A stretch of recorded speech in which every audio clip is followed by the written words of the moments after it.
Hi, everyone. My name is Hallie Caldwell, and I am from Quad Education. I want to welcome you all to our webinar on early action, early decision, regular decision. Which do I choose? We have two amazing panelists here with us who are kind of experts in this matter. And I just want to take a second to introduce Quad Education. Quad Education is a company that works with students who are beginning the process to apply to college.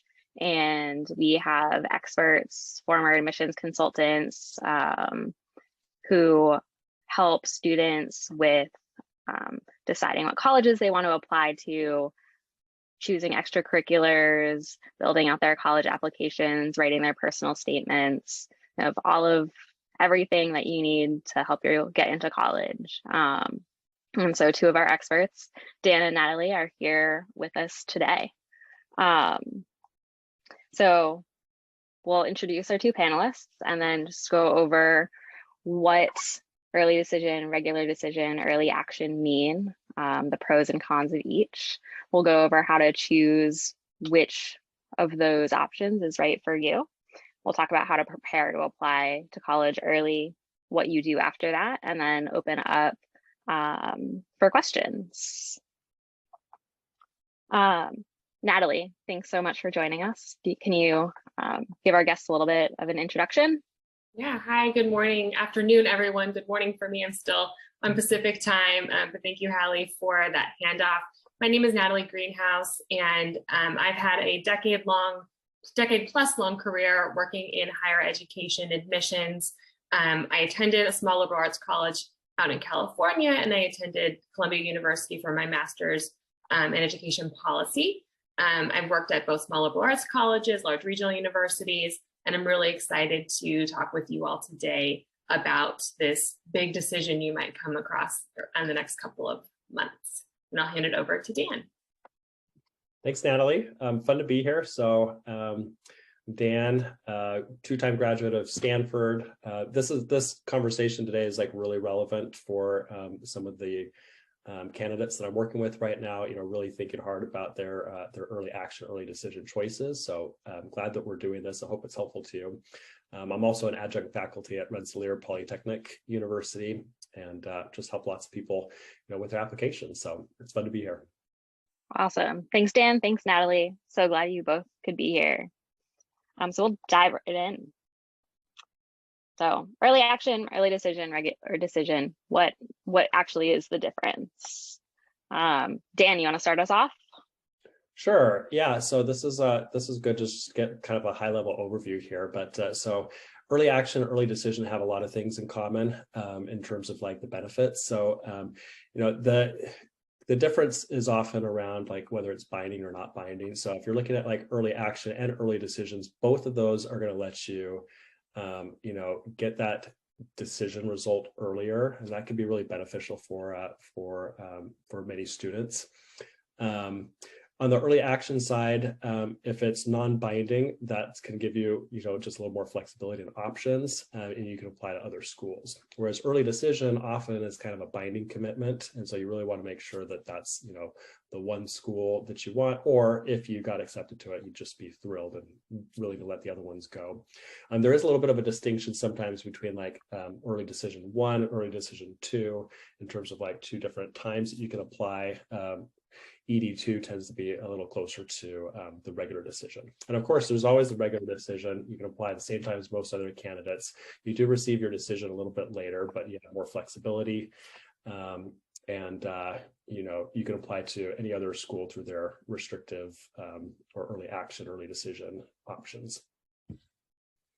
Awesome. Thanks, Dan. So now we're going to dive into a little bit more about each of these, the pros and cons of them. Natalie, you want to start us off with early action? Yeah, so another thing to highlight about the early deadlines, early action and early decision is the timing for students. And so these deadlines tend to be earlier in the admission cycle. Often in the month of November is when those applications are due. And typically the response timeline that you would hear from the school is sometimes between like 4 and 8, maybe 12 weeks. And so with that, you might hear before the end of the calendar year, which if you're a student who's like a little on edge about the process, you would love to get a decision in the bank, early action could be a really great opportunity for you to kind of jumpstart the process and begin to get a feel for how you're faring in an admissions process. Early action tends to also have a higher chance of acceptance for students. Schools are interested in kind of beginning to build their classes, and so there is an incentive for schools to to enroll or to offer admission to more students during that time frame, and there's an opportunity there for you to hear from them sooner as well. You can apply to other schools throughout the early action process. So as Dan referenced, early action is non-binding, which means that you're able to receive that admissions offer and sit on it. You can wait, you can decide with that decision, or you can wait until an early decision or regular decision responses come to you later in the cycle as well. So you don't have to enroll unless you're really excited about it, which is a great opportunity. One of the great things about early action. The other thing is that it can give you the chance to, like I said, sort of begin to build your admissions profile a little bit. You will have submitted an essay, you will have gotten your letters of recommendation in order and submitted your transcripts and things like that are all really great ways that you can kind of really make sure you're keeping track of your own timeline and your own content, which we're here to help you with as well, Dan and myself and others on the quad team as well. The challenge with an early action deadline can be that the pools can be a little bit more competitive, and that really does depend on the school, and that is something you would want to learn about from the institution, read on their website, talk to admissions counselors and officers to understand the yield, the acceptance rates, and if they're different for early action, early decision, and regular, that might inform your process as well. Additionally, you might have less time to work on your application because those deadlines are also in November. That means that your grades, like your fall 12th grade grades, might not be submitted, maybe quarter one, but the semester is not done. And if you're feeling really optimistic about how you're going to turn things, or how you're going to churn out positive grades, those would not necessarily be included in an early action decision because they're not going to have the grades yet. It's November, maybe just Q1, but not a semester or trimester. And in addition, you might, depending on the school, might be restricted to only apply to one early action school. But again, that really depends on the school and the program, and that information you should look for and make sure you have 100% understanding of from the institution and the programs that you're looking to apply to. Dan, anything to add on that early action before you jump into early decision? No, I'll let's go ahead and go to the next one because some of these things are similar, and I'll just add them on there. All right. So one of the things I would say, so both early action and early decision have this like potentially higher chance of acceptance. A lot of schools will say like it doesn't really matter or something like that, but the way I would interpret it is that like it's not so much about like the timing of when you apply per se, but it's about demonstrating your passion for that school. And so what I like to tell my applicants is like, to the extent possible, like your application should be a love letter to that university. You should show that you're like really passionate about it. And one of the ways you can do that is through doing an early action or early decision. Now, early decision like ups the ante a little bit, right? So because you're saying like, this is like, if you let me in, I don't care what anyone else does. Like that shows like a certain level of passion and commitment, and they're going to honor that because they're looking for people who are passionate about their school and are going to like really invest themselves in the community. So if you feel like you can get to a place where you've done that and that can come through, like this is a really good option to just like signal that passion. Now, what I would caution against is like, if it's not like, right, like then don't do it. Like it has to be authentic, and it has to be like you should try to show that passion other ways. Like you should have talked to alumni, you should talk to current students, you should like have visited the school and be able to talk about specific things about why this is my early decision. You are my early decision school. And that can make a big difference. Building on what Natalie was saying, even if you're kind of like on the fence, like maybe there's like 5 schools, you're like, I'd be thrilled to go to any of these. It's okay to like pick one and say like, I'll be willing to let the other ones go, and I can show that passion, all this. And the benefit here is you're doing all that work up front. You're doing all that hard thinking. You're like pushing yourself to it. So if you're like one of the procrastinator types, and like, I mean, let's be honest, we all are sometimes, especially when it comes to like an important decision. You're like, this is going to be so important to my life, right? Like, hey, push yourself to like get that one application in, and then like most of the work's done. And then you have a little bit more leisure time to like tailor that to the other schools for their regular decision. So looking at the cons, yeah, so you can't apply to other schools. There were a few. I was just doing this for one of my one of the candidates I'm working with here, and so there were a few like non-restrictive things that were good, like Princeton, Harvard, Yale, USC, Georgetown, MIT, or some of the ones that had this like non-restrictive possibility, which is like it's cool. You know, it gives you kind of the best of both worlds. Dan, can you talk a little bit more about what that non-restrictive means for early decision? Is that just the same as early action for those schools, or it's Princeton has their own program? To be honest, like I'm not always sure about how, like, basically you get to apply early, but they let you keep, you know, you don't have to decide until later in the year. So you can wait until all the other, you've heard back from your regular schools and still come in. So that's a good option, but it maybe doesn't show the same level of like commitment, passion, but it's nice to still like, you know, some of these other benefits of getting it early, something in the bag so you feel relaxed, pushing yourself to finish early, maybe a higher acceptance rate, things like that. Any of these cons here, yeah, similar cons. The temptation to put all your eggs in one basket. So obviously make sure that you're really okay with it if you're going to go with early decision. There are like a few ways to get out, particularly around like financial aid. If the financial aid package doesn't work for you, that's like one out, but it's pretty frowned upon to try to get out of here. It could burn bridges, which you don't want to do. Absolutely. Thanks, Dan. Natalie, do you have anything to add before we move on to just regular decision?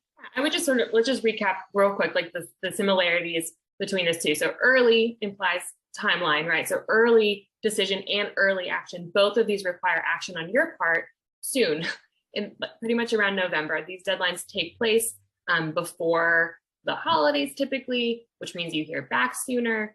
Early action, again, is non-restrictive typically, but early decision is top choice. I would love to go here. I want to be done with the process. This is the school I visited. I know everything about this place. I'm committed, back to Dan's point about love letters. Your application is a love letter to that school. If you can't write a love letter to a school, that's also fine. That's what regular decision is for as well. So this early decision, early action piece, timeline is similar, commitment is different typically. And so leading into regular decision, let's flip on over to the next slide. Regular decision is called regular for a reason. It's where most people are submitting the bulk of their applications. So let's say you're thinking of applying to, I'm just going to use 10 as a round number, not saying you need to apply to 10 schools, but 10 is a round number.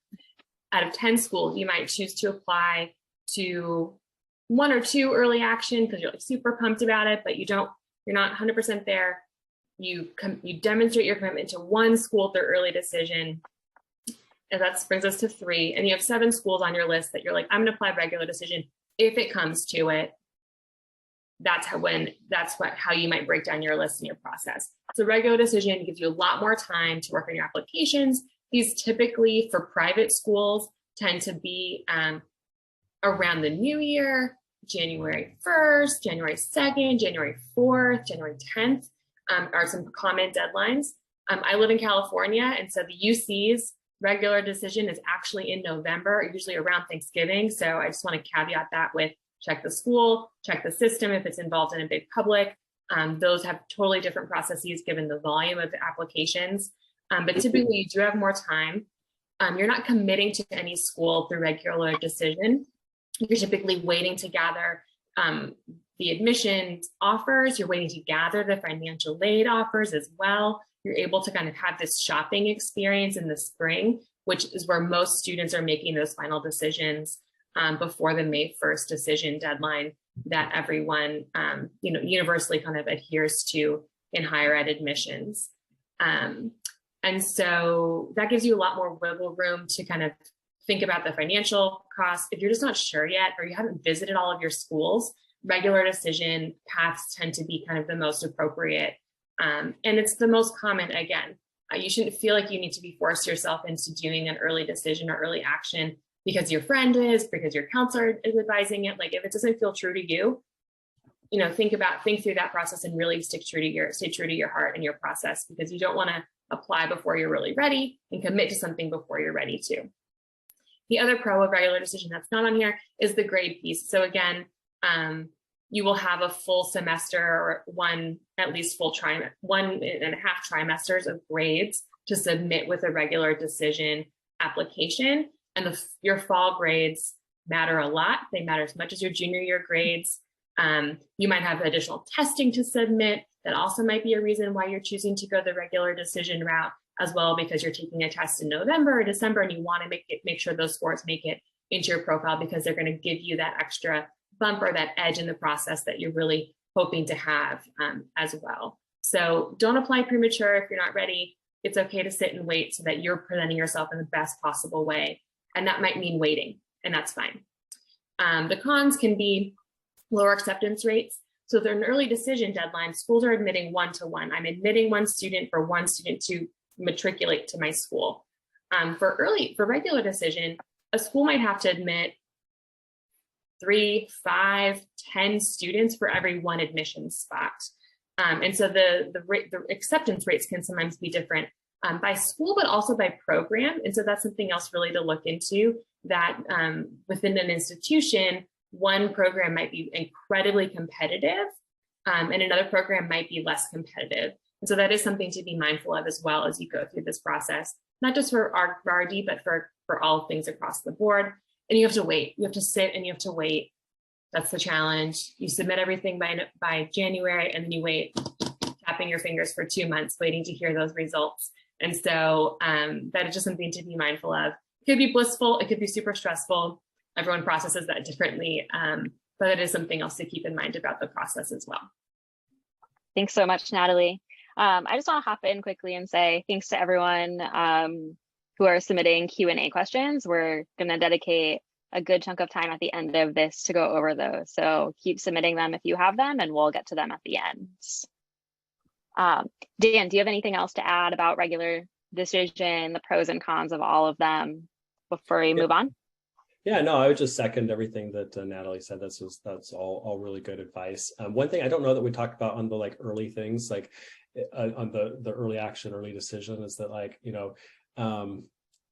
it's just a trade-off of timing. So if you do get accepted to your early decision school, then you have a lot, you kind of crunched a lot of time to get that ready, but then now you have a lot of time to prepare for that experience. So to look for your housing, or to look for what's going to optimize that experience for you. And so, you're just trading off a little bit on that too. Do I want more time to optimize all my applications, get my grades ready, things like that? Or do I, potentially want, more time to get settled in to kind of, planning for my new college experience? Awesome. Thanks, Dan. All right, so we're going to move on to how you choose which decision option to go with. Dan, do you want to? Sure. Yeah. Take a look at your school list. We've got 4 things here for you to consider. One is obviously, is there a top choice that's really stand out for you? It should be one that you're just thrilled to understand. So that could be a good indicator that you're ready to do early action, early decision. A second thing, and this should always be on your mind, is fit. I have to tell candidates all the time, don't just go to a school because mom or dad told you to, or just because it's top on the list. So many schools have so many cool programs, so many cool opportunities that you can get excited about. Learn what those are and be able to talk to those and things like that. And don't just look at the rankings. For example, it could matter what program you're going into, right? The absolute ranking of the school is different than the ranking of whatever type of program you might want to participate in. So always make sure it's a good fit if you're going to do early action, early decision, and that you feel good about that. And this is it's kind of like an emotional thing. and that's okay. Like it should feel like this feels like it could be home for me for the next 4 years. Yeah, I already talked about these like programs, and then the other piece, taking a look at your decision data, or your admissions data, that, don't, there's plenty of wiggle room there, but it can be a good indicator of like whether that's, worth the time and effort to do some of those early options. A question here, I guess, that we didn't really address on the slide is, should you be using a reach school on your list as one of your early action, early decision schools? Or when we're talking about admissions data and your fit for the school, are we looking at maybe more of a school that you are pretty likely to get into? It might be a little bit of a reach, but isn't completely outside of your ability. I mean, you have to think about, I would tend to say like it should be your reach school, or one that you're like really like going to be thrilled about, because you got to think of the other option of like you get it if you're too safe, and then turns out like you did get admitted to like a school that you're more thrilled about, like that kind of suck, right? So like it needs to be one that you feel really excited about and you're willing to let the other ones go. Awesome, thanks, For Dan. sure. Yeah, I was going to add one other thing one other thing to think about with that is, I 100% agree with what Dan just said, but if your admission stats are going to increase in like a significant way between the early decision deadline and regular decision deadline, it might be worth considering waiting. Like you took the SAT or the ACT in August and you were sick, you had COVID and you were sick and you did it, and it's just like, that is not where you're at. It's not where you're testing. It is, you practice tests right now. And you're like, I know I can leap 5-10 points on my ACT between now and when I can take it again in December. And you want to wait to submit that score, then you have to kind of weigh that decision as well. Or you have a lower grade and you're like really optimistic about having like upped your rigor this fall, or upped your, and you're planning on like, you're pushing through really strong with your grades, and you feel like you need the GPA bump that this fall is going to give you to get you into range or get you at the high end of their, GPA range. Like it's worth considering those things as well. I don't want to say definitively you should wait, because every circumstance is different, but it is definitely worth thinking through the presentation that you will be able to give in November versus the presentation you'll be able to give of yourself in January. Context like admissions, percent acceptances aside. So I do think you need to like make sure you're putting yourself in the best possible light for those admission decisions as well. Anyway, yeah. Awesome, thanks, Natalie. Move on to taking a look at your stats, which I think is a perfect transition. Yeah. So again, just sort of really being true, being authentic to yourself, but also being, trying to put on a hat of like an impartial admissions counselor. When you look at your stats, your GPA, your test scores, if they're going to be submitted, and other aspects of your profile, how those things fit into an admitted student profile for that school is really important to consider, as well as you weigh these different decisions. And so if, like to Dan's point, if you went to Stanford, so Stanford's your dream school, and you just like, if I were to get in, like I got to do it, and I don't feel that way about any other school, then you might want to just apply early decision because you want to give yourself that opportunity to be seen, and like that's going to be your best shot. Do it. There's no harm in doing that. Do it. You never know what you're going to find out, right? But it is also really helpful to consider where your stats fit within the context of those things. And GPA is both a numerical value, but it's also usually it's viewed holistically. So they might unweight everyone's GPA. And if you go to a school on like a 9-point scale, or you're in Massachusetts with a 6-point scale or a 5-point scale, like everyone gets converted to a 4.0 scale. So figure out what yours is in a 4.0 scale. And then also give yourself a little extra credit for like the rigor, an IB curriculum, honors, APs, things like that.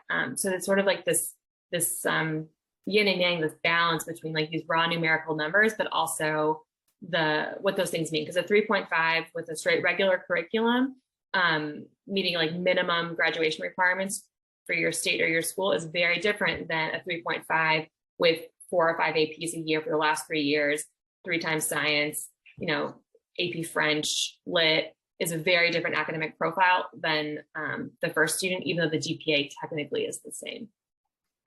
So these are just some really important things to keep in mind as you consider early decision, early action, regular decision, but just like in general as well. And so I'll just pause there and hand it over to Dan if there's anything else to add or contextualize. No, that's good. Great. All right. So Dan, you want to talk about another thing to be considering while you're deciding whether or not to apply early? Yeah, so feasibility, right? So it's important that you understand that you have, maybe 2 months less to really perfect your ED or EA application. So that's an important consideration. The ED2 deadlines are different. They usually fall around kind of the same time as your regular decision in January, but it does still show that extra like commitment and interest to the school, which they might care about, might tip the balance a little bit for you. Also you want to think about like, do you have enough time to produce the application? Have you started the process already? Those are important things. And then also like what other things might, help tip the balance or might, what else is on your plate right now, right? Are you doing a part-time job? Do you have some extracurriculars, AP exams coming up, things like that? And just take an honest assessment of like, the time that you have, and are you ready to do the early decision, early application or stuff right now? Fantastic. Natalie, anything to add there? No, I think you just got to be realistic, like you said, and that's why people like Dan and myself exist to help students work backwards, plan backwards from those deadlines to make them happen. And I think there is enough time. You can do it for sure if you want to, and reach out to the quad team, your counselor to help execute on that. That's what we're here for. I consider myself a taskmaster as much as an editor, and I enjoy that balance for sure. But let's jump into the financial aid piece, since I think that's something I think is really important. So something to think about, we'd mentioned this before, is the difference between how financial aid is a factor in your ability to make a final decision, and the differences there between early action decision and regular decision. As we all know, college can be very expensive, even with scholarships and loans, and not every school factors financial aid the same way. Every school has a unique algorithm, and so it is something that is institutionally specific as well. An early decision, again, when you are saying, I want to go to this school, I will go to this school the second I receive an admissions letter, that's kind of what you're agreeing to. They literally sign a contract when you submit your application that I will attend, means that you are also choosing to accept the financial aid package that you will be given if you are applying for financial aid. If you're not planning on applying for financial aid, this conversation might not really apply to you. But if you're applying for financial aid and you need to be able to receive a financial aid package that meets your financial need, meets your family's financial ability to contribute, early decision can be tricky because you might not get the financial aid package that meets that for you, because you don't know what it's going to be until you get it, which happens when you get your decision, or maybe slightly after you get your early decision notification. With that, you are able to exit an early decision agreement based on financial need.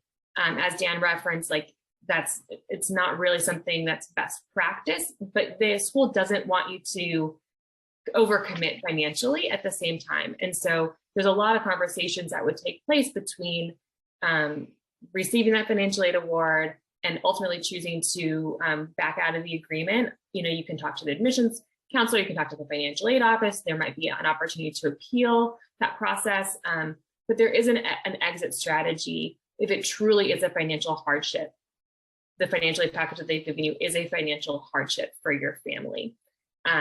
But really the intention is early decision, I'm accepted, early decision, I'm going, and I will, the financial aid package is going to be ideally ideal for your family. Versus regular early action and regular decision allow you to compare financial aid packages throughout the process, as well as, in the spring, March and April, pretty much, to compare and appeal if necessary as well.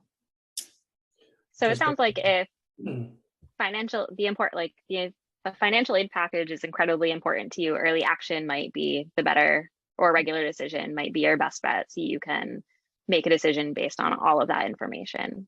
Yeah, unless you're applying to a school, that's getting a lot of press about families who make less than 125 are going for free, and you fall into that category. If it's like super cut and dry, it might not be that complicated. But if you're like if your family's in like a gray space, we'll call it, and you probably don't know the answer to that, your parents do, then it's definitely worth considering and talking to your family about it. You should not be making these decisions without conversations with your parents. Just going to say that out loud. Yeah, or family caretaker or guardian. Yeah, and the other thing I'd add, we can go into the next slide too, because I think it's pretty similar. Just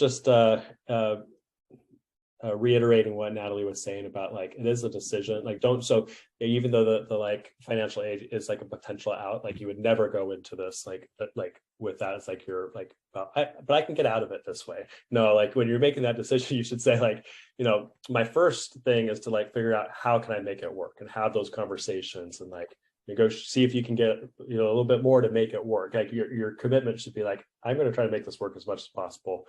And then if it really doesn't, then you can, you do have that out. But yeah, I think we covered most on this slide. Yeah. All right, let's keep moving on. So is a binding agreement right for you? A binding agreement, we're talking about early decision here. We've covered these things in our conversation, but this is actually a nifty little checklist. Yeah, that's right. True, false, like true, great, do it. If not, reconsider. But think about financial aid, think about whether it's the first choice school for you. Can you do the grade application by the deadline, which includes the essay, but also your academic profile, test scores, GPA grades. And if you're like a little concerned about locking in, even if it is your top choice school right now, you're like worried that could change in the next 3 months, like then maybe not. And that's also fine. So think about flexibility and freedom. Great. All right. So you've decided you're going to apply early, you're going to apply early action, early decision. What do you do now? Yeah, so again, just some pointers here, and you probably know some of these things, but it's good to hear it again. It's like, stay organized. It can be it's a lot to kind of manage. So use a planner, use your calendar, do whatever you need to like keep track of like those final deadlines, set goals, because it does come fast and things get hectic in your senior year. There's a lot going on. So same sort of thing. Start early. Make sure you can put in the effort that it takes. Get your materials together right now. That's going to help you get things moving along and not run into any problems. So this like equal attention thing, you're really letting your personal statement essays like really like represent you well. You don't want to neglect any of those pieces. Make sure that you've got a really good narrative that like puts you in the best light for that school. Great. All right, so you've applied, you're waiting. What do you do while you wait? Yeah. Explore opportunities to connect with alumni through the alumni interview process. That's what most schools are doing these days for interviews. You might have the chance to connect with a real live admission counselor, but typically it will be an alumni from that institution. Don't neglect your RD applications while you're hopeful for an early action decision, or admission offer that might put you at ease and negate the need for regular decision. It might not. And so you should keep working a little bit on those things while you wait for those decisions to come through in mid-December, mid to late December. Not just the applications, but your academics too. You gotta, if it's gonna come to applying a regular decision, your fall term grades are going to matter significantly. So you wanna make sure you're performing well this term, and balancing that back to the previous slide's point. You wait a shorter amount of time, but you are still waiting along the way. And one thing I did want to highlight here actually is the difference in decision responses that you can receive during early action, early decision, and regular decision. So at either of the early deadlines, a school may offer a deferral, which means that your application has not been rejected, it has not been accepted, it's in purgatory, and it gets pushed to regular decision to be reevaluated with the rest of the admissions pool.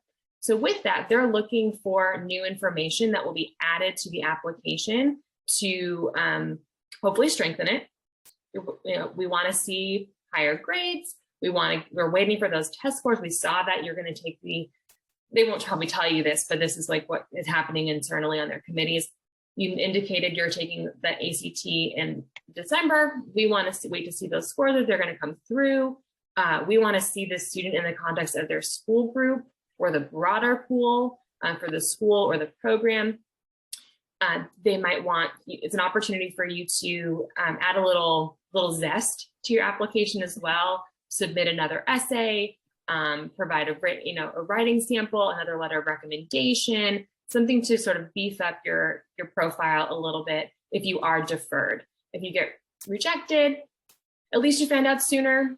Think of it as a silver lining a little bit. And you might get waitlisted, but typically it's deferred to the regular decision pool if you do not receive that offer of admission or rejection. And you're all the more prepared for those other schools. So it's all good. Yeah. Awesome. Early decision too. We didn't talk about that. ED2, some schools offer 2 rounds of early decision. So 2 rounds of the binding process to say, number 1 choice in November. Let's say you're not there yet, you're not ready, but they offer it again in January. It's the same binding process, saying like, I will go there if I am admitted. And you do find out faster than regular decision, but when you submit your materials is more or so in line with other schools, with the regular decision process. Great. All right, I think that's all we have. So we're going to open up the floor for some Q&As. Yeah. So first question I'm seeing here. Sorry, go ahead, Natalie. I was going to say, we can just start jumping in if that's good. But yeah, absolutely. Explain why you can't apply early to other schools if you apply early decision with another school. Because in the contract for early decision, it's like I don't want to use the word gentleman's agreement, but it kind of is. Like the contract suggests like, I commit to applying to one school early decision and it is you. And so they're looking for that kind of commitment. And likewise, if they admit you, they're following through on that commitment as well. So it is a process that is typically one-to-one piece. And so they're really looking for that. And it's about integrity and a lot of things too, like what you sign, hopefully you're going to do and not sort of work the system. They're hoping for you to kind of really commit in that way. I'd love to clarify this question a little bit more too. So if you're applying early decision to a school, you can only apply to one school early decision, but with that, you could also apply early action to a few others. Yes, but if you apply early decision and you get into the early decision school, then you need to tell the early action schools you might have gotten into, thanks, but no thanks, I've committed to my ED school. Perfect. So you can apply early to multiple schools. You can only apply to one school early decision. So can you apply early action or early decision to a school? And if you don't get in, can you apply to the same school with regular decision? Nope. Nope. You get one shot. Choose when you get it. Choose when you take it. Take it early or take it regular. Yeah, and that's where the deferral piece comes into play. If they thought that you were going to be a competitive candidate in the regular decision process, they would defer you. And so that's them indicating that they want you to apply and stay in the pool during regular decision. So you would just unfortunately receive 2 rejections. Yeah. Jump into Ellie's question here. So if you know what university you want to go to, can you apply early? Yeah, that's a great time to do that. And hopefully, it looked like you asked this early in the webinar. So hopefully we've addressed that.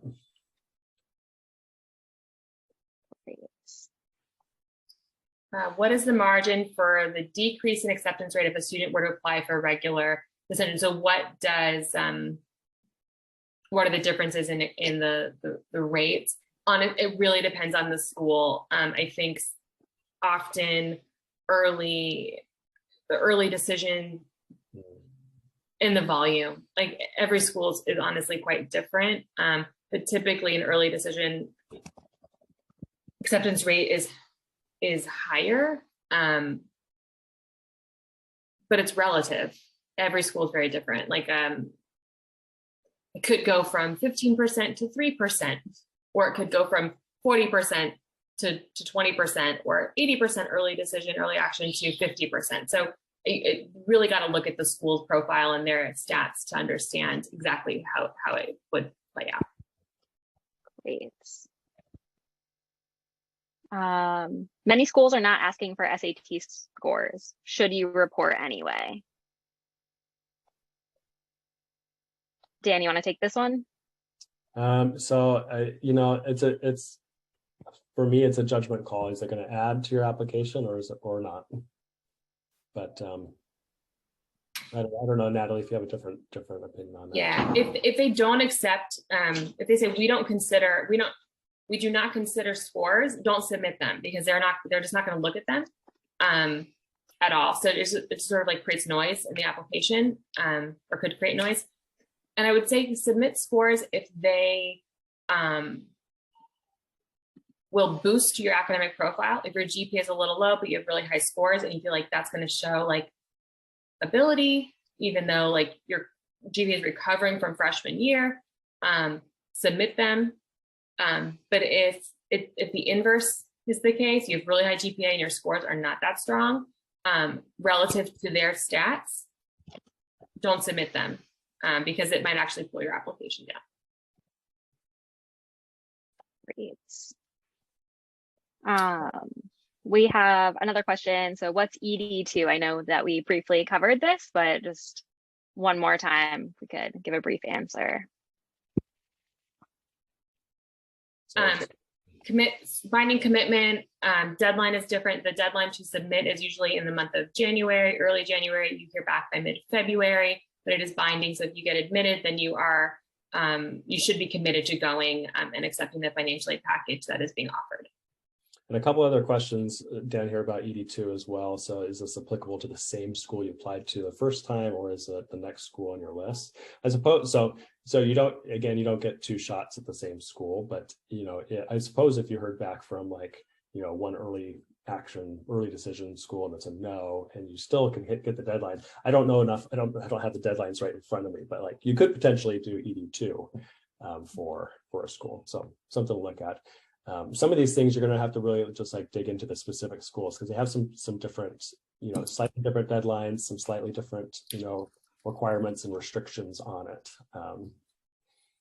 So it's hard to answer some of these in like a general way. Yeah. And then one other question about just like the timeline. So early action, early decision, the early decision 1 and early action tend to be in the month of November. As far as like the submission deadline, you hear back by mid-December. Regular decision usually takes place in the month of January. Early decision 2 takes place in January. And then rolling is just rolls on through.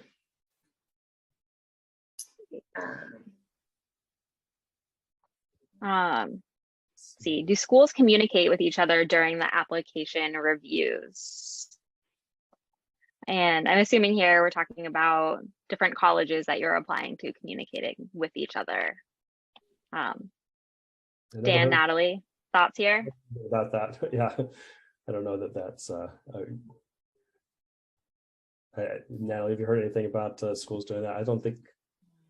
No, Oh, schools don't do that. They're very insular. It also is like a violation of your privacy, yeah. because they don't know where else you've applied.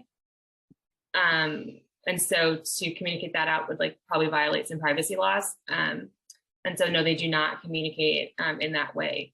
If you're a student who's a part of like a Quest Bridge program, or something that is like a third party that's sort of facilitating like facilitating some relationships, there might be a little bit more communication around that. And you agreed to that by being a part of that program, but no, they do not.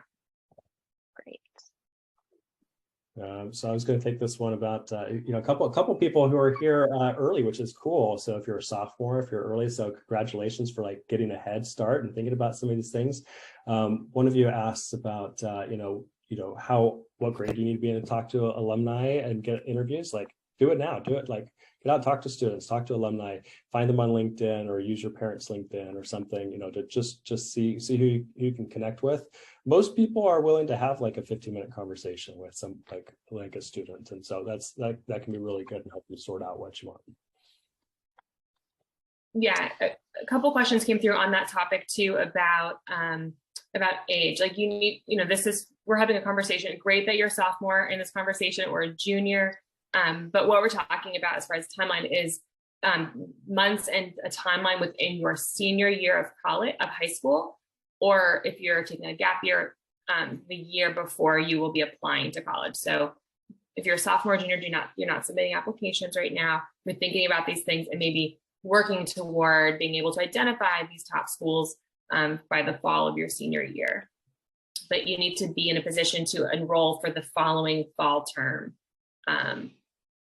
to apply to these deadlines with that intention. So there's a couple questions here getting into the stats and like numbers on things, and so that's something like I don't think we have like directly in front of us, but I don't know if that's something Quad may have some resources on in terms of like, is there a margin by which your chances increase? I don't know if these things are always published too, so it's to the extent that it is, maybe Quad has something on that, but my guess is a lot of this stuff isn't published. I think you're right there, Dan. If I'm going to dig around and see if I can find any materials that we have, and we'll be sure to attach it to a follow-up email if I can find it. But from what I understand, a lot of schools don't necessarily publish all of their application or admissions rates for kind of early action, early decision. Yeah. And there's a handful of questions too about like your individual admissions profile and GPA and things. It really depends on what the start of your GPA was at the beginning of your senior year and what it will be at the end. Like if you're going from like a B average and you're gonna get all A's, like that could be a significant jump. But if you've been an A minus student all along and you're gonna get a few more A's and A minuses, like the difference is going to be pretty small. So it's it really just sort of depends on where you've been, where you are, and where you hope to be at the end of this term. Depends on how like your GPA might shift, and you can run the numbers a little bit for yourself to see some possibilities to see how that might shift. But really thinking about like, will you be in the range? If you're out of the range now, but you will be in the range, that's a really important stat. Or I'm in the middle of the range and I'm going to be at the top of their range now. That would be amazing. So that is just something to think about. It's individualized, so we're not really able to answer in broad strokes that. Yeah, I think we've covered most of these here. Ellie, you had a question about extracurricular activities, so I'll just take that real quick. I hear this a lot, like, oh, I haven't done any athletics. Do I need to do athletics? And like, no, there's not necessarily, right? Like they do care about extracurriculars. They care about like you as a well-rounded applicant, right? So there's lots of ways that you can show, leadership and community service and, passion for things. And athletics can be a great way to do that, but don't feel like you have to do athletics to check the athletics box. There could be lots of ways that are like more authentic to you. And that'll be like a win-win. It'll be more fun for you, more rewarding. Your passion will come out. You're likely to excel at it more. So yes, get involved, but it doesn't have to be athletics if that's not your jam. Yeah. Great. If your school, good question, if a college is offering EA and RD and you're ready for your app, and you have nothing to, I would just verify like the steps and that it's an early action, not early decision. But if you're ready to submit, you're ready to submit. Get one in the bank. And I think, yes, Rochelle, you asked again about profile comparison, the GPA, the scores, like that is sort of what we were alluding to. Type another question if you have another follow-up. You've been good about following up with those questions, Rochelle, so thanks.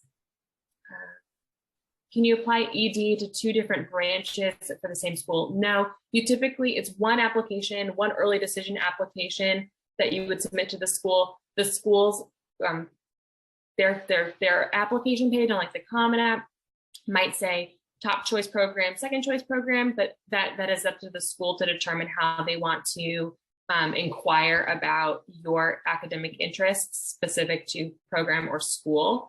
And so, but you're only submitting one early decision application to any school, any program, only one.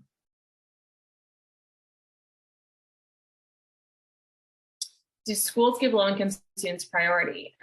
Schools are looking to build diverse classes, and that diversity presents itself in a number of different ways. That looks at everything from geographic diversity, whether that's domestic and international, to family background, to income, socioeconomic status and income, to the types of schools students are coming from, to extracurriculars, to building a class and filling, the number of students by program. So diversity presents itself in a lot of different ways. Socioeconomics is one way, and a lot of schools do communicate the desire to enroll students from low socioeconomic backgrounds as part of their commitment to diversity and inclusion, and that's also usually reflected in their financial aid packaging. The other thing I would say is that some schools schools vary in their need awareness and for financial aid in their decision making. Some schools do something called their need blind, which means they don't look at all at a student's financial need when making the decision. And some schools are need aware, where they may consider how much the financial aid package would need to be from their perspective to enroll you in order to meet their budget as an institution. And so there's need blind, need aware, financial aid and admissions packaging. And so schools will be transparent, usually in at least that way. You're not going to get the ins and outs of the algorithm, but you will, if you ask that question, you should receive a clear answer about need awareness.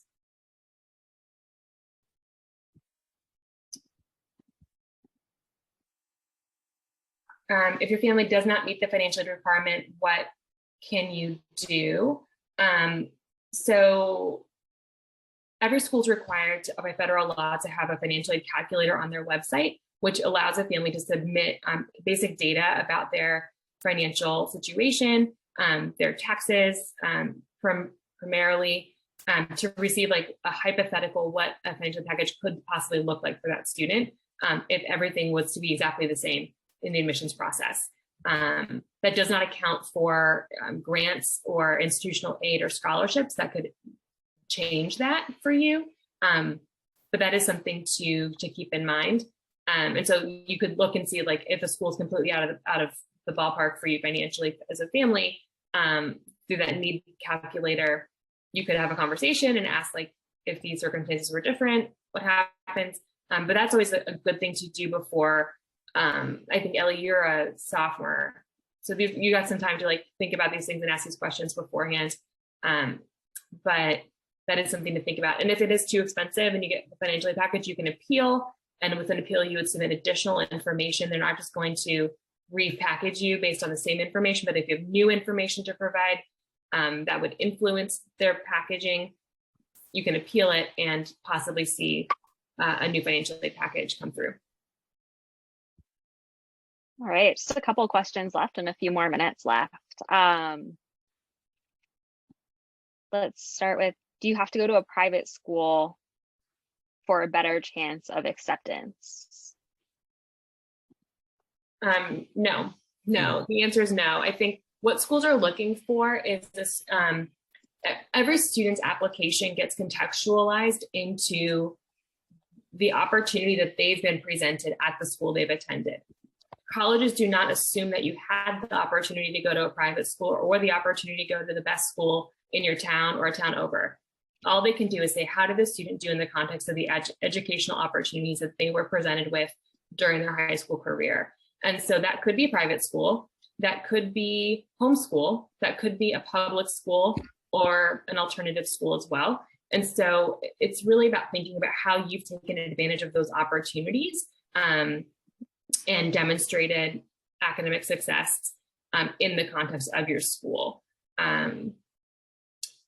There's a whole bunch of other things around why students from private high schools go to private colleges more predominantly, which I'm not going to get into. It's a socioeconomic, sociology conversation for another day.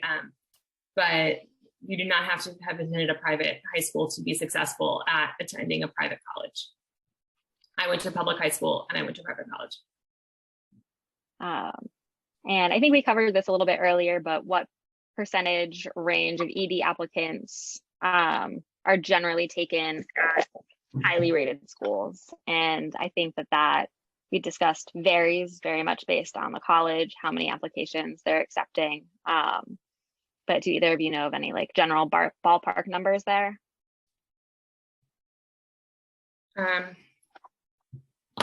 No, I don't think so. Yeah.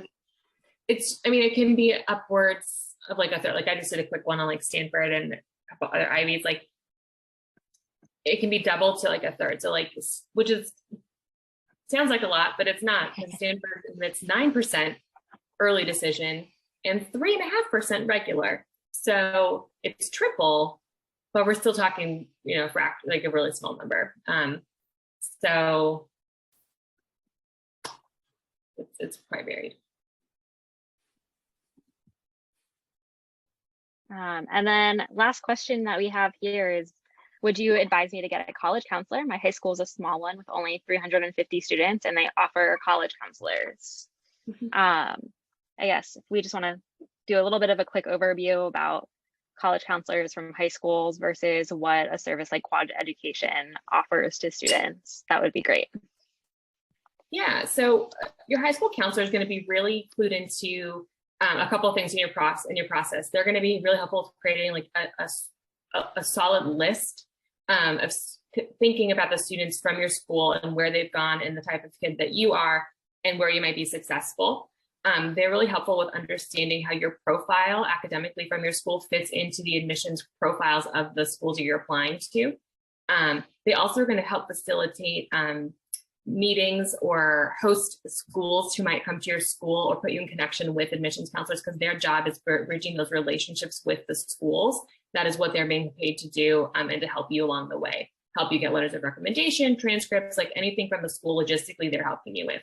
Quad can help you refine your list, explore other schools that your counselor did not include. We also are equipped to be, like I said, taskmasters, and help you with your editing and your writing in a much more hands-on way than your school counselor has the capacity for. And so those are kind of like two big differences along the way. There's a reason for both, for sure. And we do different things to support your process.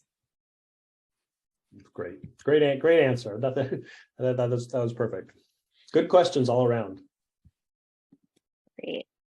And I'm just popping in an answer to the last question that we have is there a higher acceptance rate if you go to a private high school than a public high school, or is it equal? And it's pretty equal. Yeah. Um, all right. Well, I just want to say thank you to everyone for attending. Dan, Natalie, thank you so much for talking to us all today. I think